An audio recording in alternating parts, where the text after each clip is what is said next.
महात्माओं से पूछा ये हड्डियां किसकी है?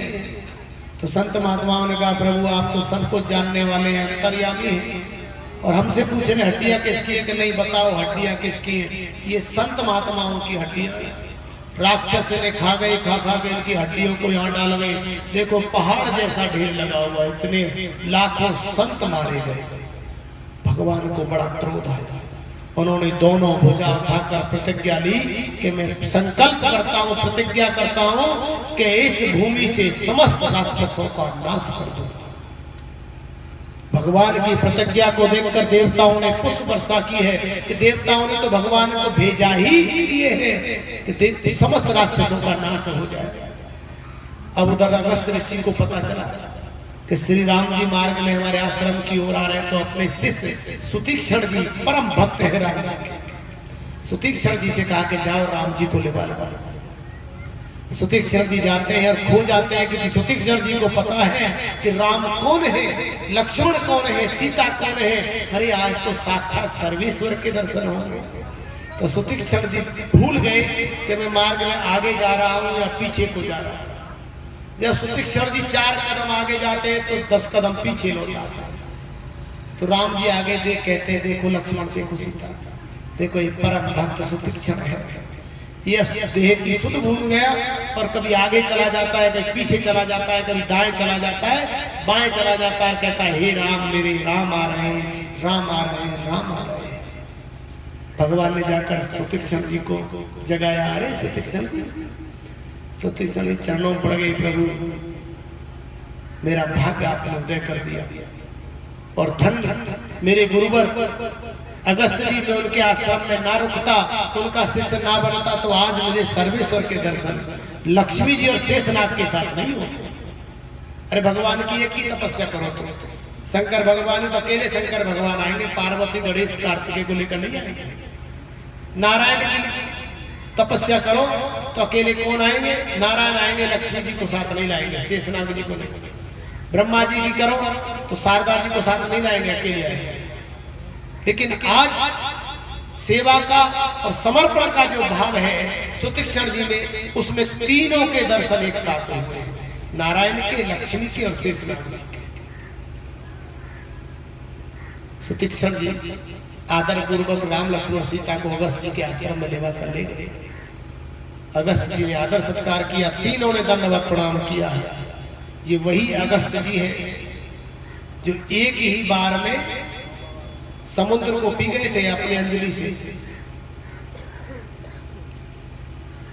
और समुद्र पीने वाले अगस्त जी जो महात्माओं में सिद्धों में सबसे श्रेष्ठ है। भक्तों, एक रात्रि विश्राम किया है। प्रातः जब चलने को हुए हैं तो रघुवीर जी ने अगस्त जी से कहा है, महर्षि अगस्त जी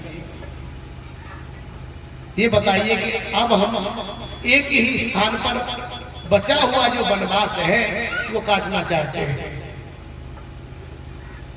तो अगस्त जी कहते हैं, हे रघुवीर, हे मर्यादा पुरुषोत्तम, यहां से थोड़ी दूरी पर एक पंचवटी नाम का स्थान है जो बड़ा सुंदर है। अच्छी नदियां वहां से बहती है, अच्छे बाग बगीचे हैं, पेट भरने के लिए फल आदि कंदमूल आदि वहां से मिलते रहेंगे। भगवान श्री राम अगस्त जी से अनुमति देकर अब पंचवटी की ओर बढ़ते हैं। तो पंचवटी कहां पड़ती है? दंडकारण्य वन में। और वो इतना भयानक वन है कि जो वृक्ष है वो सैकड़ों फीट लंबे हैं, आकाश से छिप रहे हैं, बड़ा भयानक प्रतीत होता है। जैसे भगवान ने प्रवेश किया, एक बड़ा दैत्य, विशाल दैत्य, वो सीता जी को उसने पकड़ लिया। राम जी ने और लक्ष्मण जी ने खूब प्रयास किया, परंतु राम जी के बाण उस दैत्य पर काम नहीं करते, मारा नहीं जाता। और राम जी सोचने लगे भैया ये कैसे मरेगा। तो आकाशवाणी होती है वहां पर कि ये जो दैत्य है इसे ब्रह्मा जी का वरदान है कि ये किसी भी शस्त्र से नहीं मारा जाएगा, ये किसी भी शस्त्र से नहीं मारा जाएगा तो कैसे मारा जाएगा? कैसा करो, इसको बांधो पहले, और बांधने के बाद इसको एक गड्ढा बनाओ और गड्ढे में दाब दो, तब मरेगा ये गाय। भगवान ने ऐसा ही किया, अपने बाणों से उसे बांध दिया और लक्ष्मण से कहा, लक्ष्मण तुम गड्ढा खोदो। बड़ा विशाल गड्ढा खोदा गया और भगवान ने उसमें उसको धकेल दिया।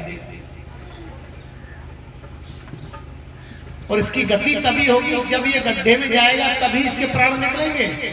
ऊपर से मिट्टी डाल के उसको दबा दबा। आज उसी का वंशज जो है वो मुर्दे को जलाते नहीं है, दफना देते हैं।